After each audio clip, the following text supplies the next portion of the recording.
지난주에는 이제 화라나인 교회와 강단교를 주일로 예배를 드렸고, 그 전주죠. 3월 첫 주일에는 제가 여호수아 1장 말씀 함께 묵상했습니다. 여호수아 1장에서 하나님께서 여호수아를 향해서 강하고 담대하라 라고 하셨던 그 말씀의 의미를 함께 생각하는 시간을 가졌었습니다. 여호수아 1장 말씀을 다시 한번 좀 떠올려 보시면 좋겠습니다. 모세가 죽은 후에 이스라엘 백성들과 함께 요단강을 건너 가나안 땅에 들어가야 했던 여호수아, 그리고 이스라엘 백성들 입장에서는 이제 앞으로 자신들이 치러야 될 수많은 전쟁들에 대한 염려가 있었을 겁니다. 그렇지만 그 땅에서 벌어질 전쟁 때문에 하나님께서 강하고 담대하라라고 하셨던 것은 아니었습니다. 하나님께서는 앞으로 이스라엘이 치러야 되는 그 전쟁들에 대해서는 걱정하지 않으셨지요. 여호수아 1장 5절에서 이렇게 말씀하셨었습니다. 내 평생에 너를 능히 당할 자가 없으리니 내가 모세와 함께 있었던 것 같이 너와 함께 있을 것임이니라. 내가 너를 떠나지 아니하며 버리지 아니할 것이다.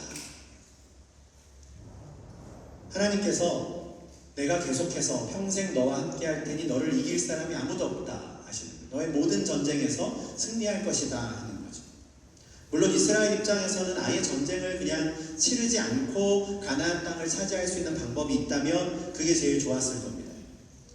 그러나 그럴 수는 없습니다. 왜냐하면 하나님께서는 가나안 땅을 그들의 죄악으로 가득 채운 아모리 족속, 가나안 족속을 심판하셔야 했고 그들을 심판하는 도구로 이스라엘을 선택하셨기 때문입니다. 이스라엘은 하나님의 도구가 되어 그들을 진멸하고 그 죄를 멸해야 하는 것이죠. 그러나 그 과정에서 전쟁을 아무리 많이 또 아무리 오래 치르게 되더라도 이스라엘은 걱정할 필요가 없습니다. 방금 우리가 읽어드린 말씀대로 하나님께서 그들과 함께 하셔서 그들을 당할 자들이 없게 하실 것이기 때문입니다. 1장 3절에서는 하나님께서 그 땅을 내가 너희에게 줄 것이다 라고 하지 않으시고 주었다 라고 하신 말씀도 우리가 보았습니다. 이미 과거형으로 말씀하시는 거죠.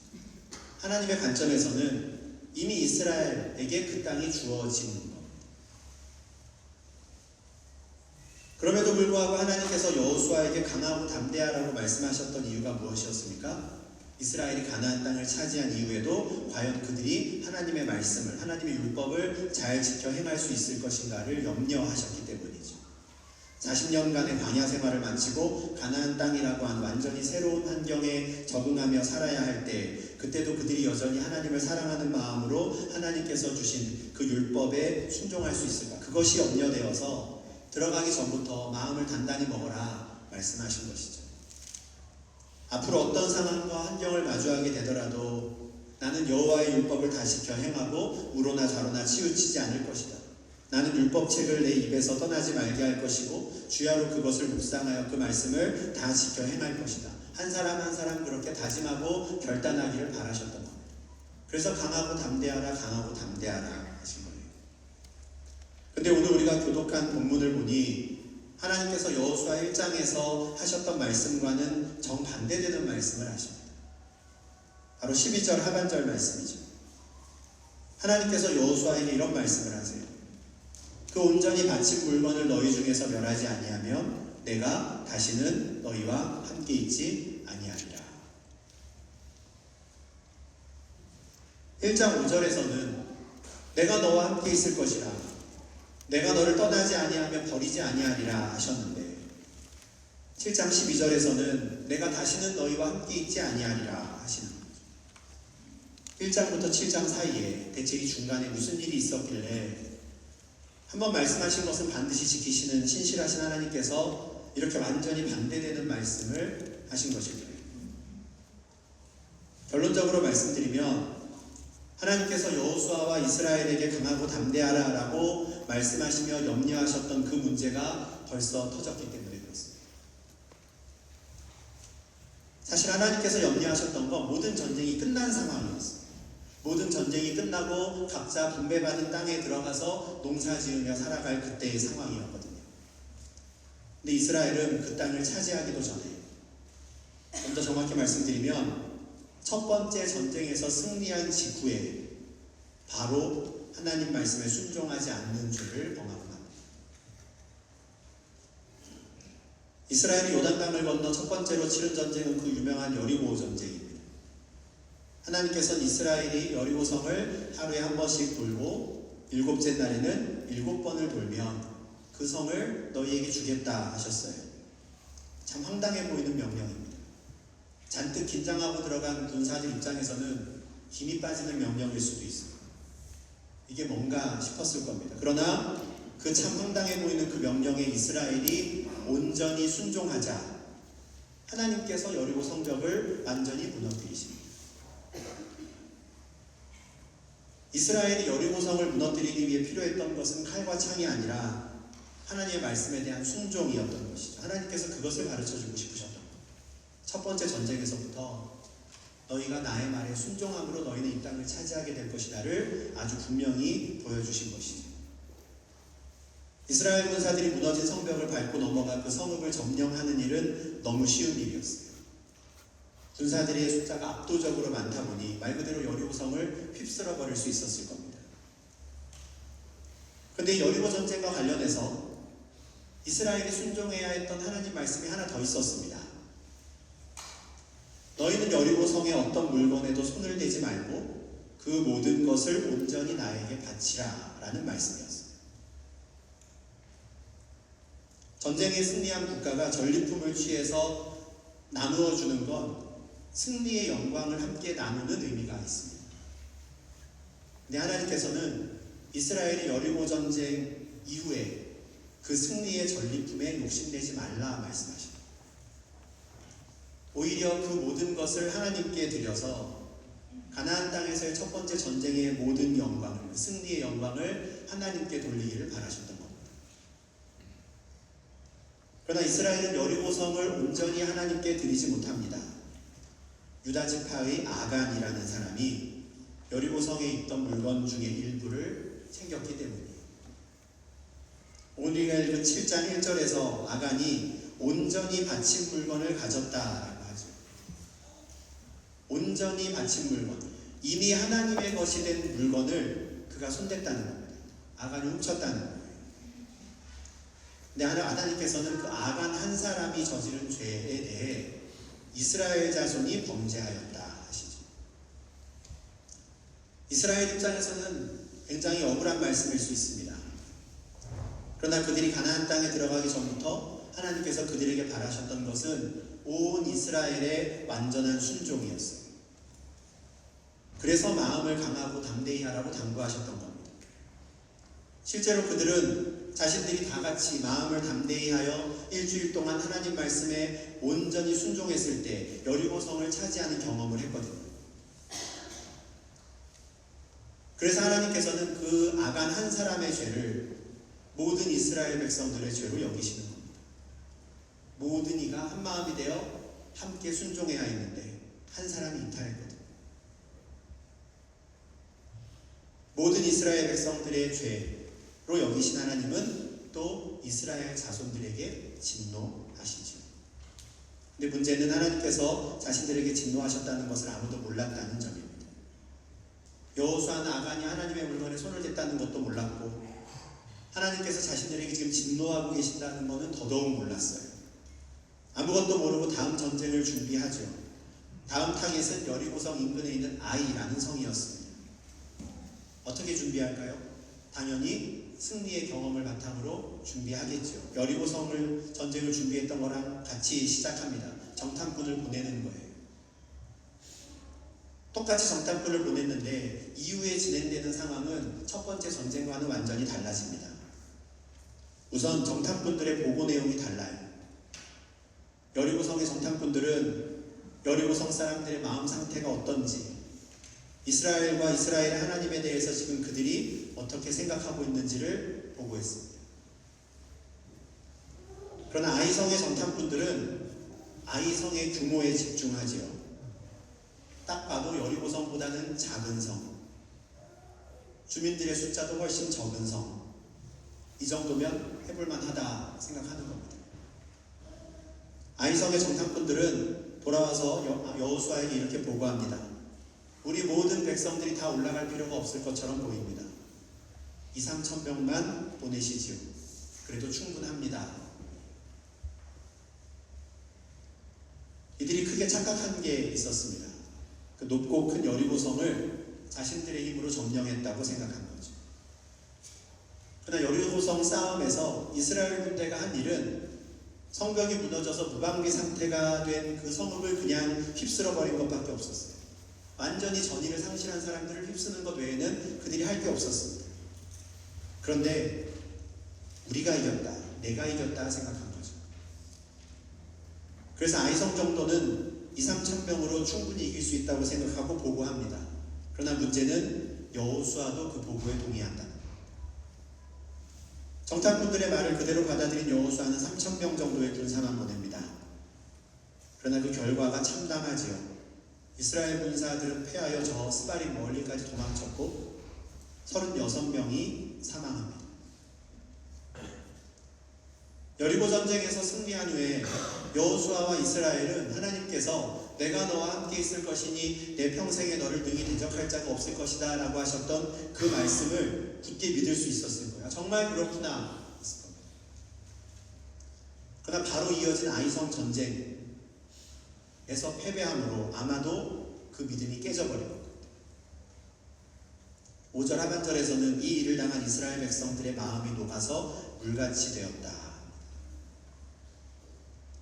여리고성의 정탐꾼들이 가서 보았던 것은 이미 하나님께서 가나안 족속의 마음을 녹여셨다는 거였어요. 2장 9절에 그들의 간담이 녹았다. 원래 하나님을 모르는 자들의 마음을 녹이시고 하나님의 백성들에게 승리를 주시는 것이 하나님께서 하신 일인데 이제는 이스라엘의 마음이 녹았습니다. 이 상황에서 여호수아와 이스라엘의 장로들이 할 수 있는 일은 아무것도 없지요. 여호수아는 옷을 찢고 장로들과 함께 여호와의 궤 앞에서 머리에 티끌을 뒤집어 쓰고 엎드려 부르짖기 시작합니다. 여호수아는 차라리 우리가 요단강을 건너지 않았으면 좋았습니다. 그냥 저 요단강 동쪽 땅에 우리가 만족하고 살았으면 이런 일도 없지 않았겠습니까? 어쩌자고 하나님의 군대가 원수들에게서 패해 도망치는 것을 가만히 보고 계십니까? 이해가 안 되는 것이죠. 이제 아이성의 주민들이 이스라엘을 이겼다는 소식이 전해지면 이제 가나안의 모든 사람들이 자신들에게 달려와 우리를 죽일 거라고, 우리가 저들을 진멸하는 게 아니라 저들이 우리를 진멸할 것이라고 하소연합니다. 그리고 9절 하반절 말씀에 이렇게 묻습니다. 하나님 주의 크신 이름을 위하여 어떻게 하시려 하나이까? 여호수아는 하나님 앞으로 대체 어떻게 하시려고 이러십니까? 묻는 거거든요. 근데 이 질문에는 그래도 여호수아에게 한 가지 믿음이 있었나 보다라는 걸 발견하게 됩니다. 뭐냐면 이스라엘은 하나님의 백성, 하나님의 군대라는 믿음입니다. 이스라엘의 패배는 곧 하나님의 패배인데 우리가 아이성 사람들에게 져서 패했다는 소식이 다른 이들에게 들리면 하나님의 이름이 망신을 당할 텐데 하나님 앞으로 어떻게 하시겠습니까? 묻는 거예요. 굉장히 당돌한 기도라고 할 수도 있는데 사실 여호수아는 아간의 죄에서 몰랐기 때문에 이렇게 기도할 수 있었어요. 하나님 대체 어쩌시려고 지금 이러십니까? 여호수아의 부르짖음을 들으신 하나님께서 그제서야 이스라엘이 패배하게 그대로 두셨던 이유를 가르쳐 주십니다. 너희가 범죄하였다. 너희가 내가 명령한 언약을 어겼다. 너희가 나의 물건을 훔쳤다. 그래서 요단강을 건너기 전에는 내가 너희와 함께 있겠다라고 약속하셨던 하나님께서 내가 다시는 너희와 함께 있지 아니하리라 라고 말씀하실 수밖에 없었던 겁니다. 하나님 입장에서는 아무리 이스라엘 사람이라고 해도 하나님의 말씀에 순종하지 않는 자는 원래 그 땅에 살던 가나안 족속과 다를 바가 없기 때문에 그렇습니다. 하나님 말씀에 순종하지 않는 이스라엘은 하나님 입장에선 그냥 가나안 민족이었어요. 그래서 이스라엘도 진멸의 대상이 되어 그들 중에 36명이나 죽은 겁니다. 그런데 하나님께서는 이스라엘을 완전히 버리신다든지 그들에게 더 이상의 기회를 주지 않으시려고 이렇게 말씀하신 것은 아니었어요. 이것이 또한 가나안 족속과 그래도 이스라엘의 차이죠. 이미 하나님께서 그들과 언약을 맺으셨거든요.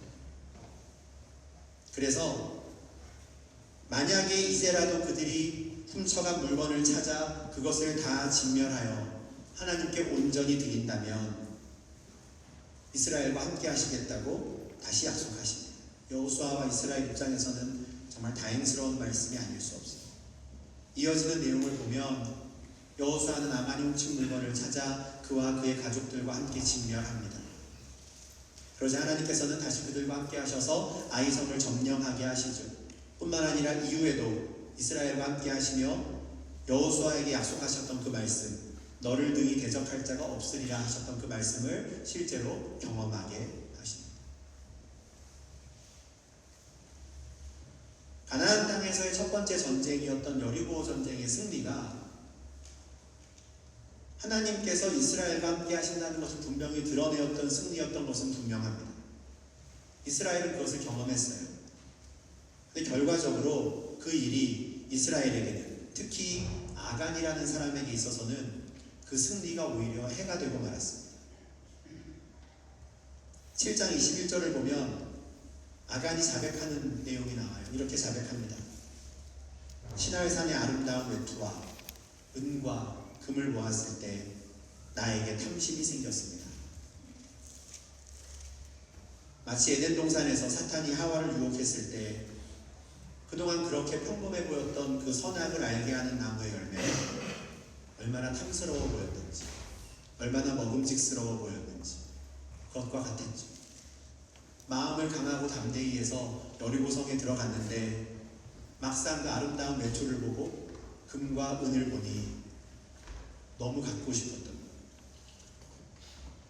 사실 이스라엘 전체에게 있어서, 아간이라는 사람에게 있어서 그 외투와 금과 은은요, 하나님께 받은 큰 축복에 그냥 부스러기에 불과합니다. 아무것도 아니죠. 그 성읍을 차지하였고 아름다운 땅을 주실 것이고 그곳에서 나는 모든 곡식과 포도주를 주실 텐데 잠시 눈에 보인 그 외투와 금과 은에 마음을 빼앗겼습니다. 마음을 강하고 담대히 하지 못하고 그의 눈이 보고 있는 것들의 마음을 빼앗겨버린 아간은 여리고성을 온전히 바치라고 하셨던 하나님 말씀을 잊어버리는 것이죠. 하나님의 말씀을 잊어버린 아간은 가나안 족속과 같아져 그들과 같이 진멸의 대상이 되었습니다. 안타깝지만 여리고 전쟁의 승리라고 하는 그 큰 축복을 헛되이 받은 겁니다. 근데 여호수아 7장 우리가 함께 교독한 1절부터 12절의 내용을 한번 다시 생각해 보시면 승리의 축복을 헛되이 받은 사람이 아간 한 사람뿐이었을까 싶어요.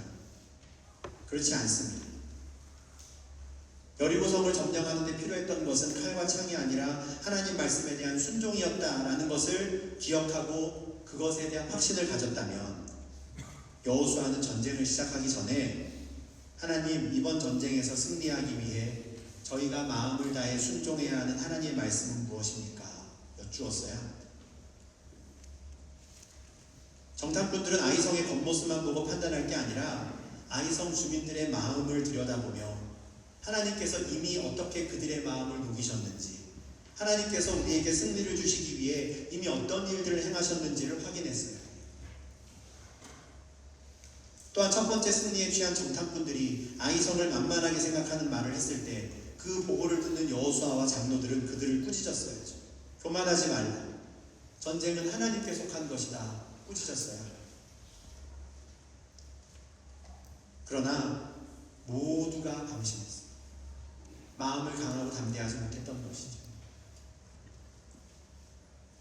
그러니 엄밀히 말하면 여호수아와 장로들 그리고 모든 백성들은 아간과 그의 가족들을 진멸할 때 아간의 죄가 자신들의 죄였음을 인정했어야 합니다. 하필 눈에 띄는 죄를 범한 사람이 아간이어서 아간이 진멸당했으나 내가 저 자리에 있어야 했다라는 것을 인정해야 하는 것이죠. 온 이스라엘이 그랬어야 합니다. 아간 한 사람의 죄이지만 왜 하나님께서 온 이스라엘에게 진노하셨는가를 깨달았어야 하는 것이죠. 우리 모두가 우리 눈에 보이는 것에 마음을 빼앗겼습니다 해야 하는 것. 거듭 말씀드리지만 이스라엘이 하나님의 말씀에 순종하지 않을 때 그들은 가나안 족속과 같아졌습니다. 이것은 구약 성경이나 신약 성경이나 동일히 우리에게 전해지는 말씀이에요. 바울이 말하죠. 내가 너희에게 전한 말에 순종하지 않는 자가 있다면 이방인과 세리와 같이 여기라. 예수님께서도 그 말씀을 하십니다. 말씀에 순종하지 않는 자들, 이방인과 같은 자들. 하나님 말씀에 대한 순종은 구약 시대뿐만 아니라 신약 시대의 하나님 백성들에게도 하나님께서 언제나 항상 원하시는 모습. 그것 외에는 우리가 하나님 백성이라는 것을 드러낼 수 있는 다른 방법이 없습니다. 물론 예수님께서 구약의 율법을 다 이루셨기에 더 이상 율법의 행위가 우리의 구원의 조건이 되지는 않습니다. 그러나 하나님께서는 신약 시대의 하나님의 백성들에게서도 그들이 받은 은혜와 축복의 열매를 확인하고자 하십니다. 오늘 본문에서 보았던 이스라엘은 하나님께 받은 축복을 헛되이 받은 자들이었습니다. 여리고성의 그 전쟁으로 인해 오히려 마음이 흔들리고 마음을 빼앗긴 자들. 오늘날에도 하나님의 은혜를 헛되이 받는 사람들이 많이 있어요. 예수님께서 율법을 다 이루셨으니 이제 우리는 마음대로 살아도 된다고 말하는 사람들이 있습니다. 여전히 자신의 욕망에 충실한 삶을 살면서 나 예수 믿는다고 말해요. 여전히 돈과 명성을 쫓아 살면서 나는 예수 믿으니 천국 갈 것이라고 말하는 사람들이 많이 있습니다. 그러나 예수님께서는 그렇게 살아도 된다고 말씀하신 적이 단 한 번도 없습니다. 오히려 그 반대이죠. 마태복음 7장 26절에서는 내 말을 듣기만 하고 내 말대로 행하지 않는 자는 모래 위에 집을 짓는 어리석은 사람 같다. 요한복음 15장 10절에서는 너희는 내 계명을 지킴으로써 나의 사랑 안에 거하라 하십니다. 우리가 예수를 믿는다는 것, 주 안에 거한다는 것은 주의 계명에 순종한다라는 거예요. 하나님께서 우리와 함께 하시기 위해 예수님을 이 땅에 보내셨습니다. 예수님께서는 우리가 하나님과 함께 하기 위해 필요한 모든 일을 이루셨습니다. 우리가 하는 그 어떤 행위가 우리의 구원에 조금이라도 보탬이 되는 것은 없습니다. 그 모든 것은 주께서 하셨습니다. 그게 우리가 받은 은혜요 축복이에요. 우리는 그저 믿음으로 말미암아 그리스도와 연합하여 그리스도께서 가지신 모든 것을 나의 것으로 여김받는 은혜를 받은 겁니다. 그러면 우리는 그리스도와 연합한 자다운 삶을 사는 것이죠. 무엇입니까? 주의 말씀에 순종하는 겁니다. 그것이 하나님의 은혜와 축복을 헛되이 받지 않는 삶이에요. 구원받기 위해 순종하는 게 아니라 이미 구원받았으니 순종하여 내가 주 안에 속한 자입니다를 드러내는 것입니다. 하나님께서는 이스라엘 백성들이 여리고성을 온전히 하나님께 바치라는 그 명령에 순종함으로 모든 영광을 하나님께 돌리기를 바라셨던 것처럼 우리도 그 순종의 열매로 하나님께 영광 돌리는 참된 주의 백성들이 되기를 바라십니다. 우리 중에서 어느 누구도 하나님께로부터 이 말씀을 듣는 분이 없기를 바라요. 내가 다시는 너희와 함께 있지 아니하리라. 저희 설교 제목 정하면서 내 뒤에 이 문구가 계속 떠 있을 텐데 괜찮을까 했는데 이 말씀이 우리에게 선포되지 않도록 우리가 늘 깨어있고 늘 우리의 마음을 강하고 담대히 해야 합니다. 그래서 우리 모두가 우리의 주인 되신 삼위 하나님의 말씀에 순종하여 정말 언제 어디에서나 내가 너와 함께한다. 그 어느 누구도 너를 대적하지 못할 것이다. 안심해라. 두려워하지 마라. 라는 그 축복의 말씀, 은혜의 말씀을 듣고 하루하루를 살아가 승리하시는 주의 백성들 되시기를 주님의 이름으로 축원합니다. 기도하겠습니다. 하나님 감사합니다. 예수 그리스도의 보혈로 저희를 주의 백성 삼아주시고 하나님의 자녀 삼아주셔서 참 감사합니다. 우리에게 주신 그 축복과 은혜에 합당한 삶으로 주께 영광 돌리는 저희들 될 수 있도록 주님 늘 저희와 함께하여 주시옵소서. 우리의 연약함을 아시는 대제사장이 우리 가운데 계시니 하나님 그 주님을 붙잡고 주님과 함께 날마다 주의 말씀에 온전히 순종하기를 애쓰고 힘쓰는 저희 되게 하여 주시옵소서. 오늘 본문 말씀을 통하여 하나님께서 죄를 얼마나 미워하시는지 다시 한번 생각하게 하시니 참으로 감사를 드립니다. 죄와 싸우되 피 흘리기까지 싸우라 하셨는데 하나님 우리가 그 말씀을 기억하는 자들 되게 하시고 언제 어디에서나 어떤 상황에서나 우리가 주의 말씀에 그 계명에 순종함으로 주의 안에 거하며 하나님의 백성으로 살아가는 저희 될 수 있도록 인도하여 주시옵소서.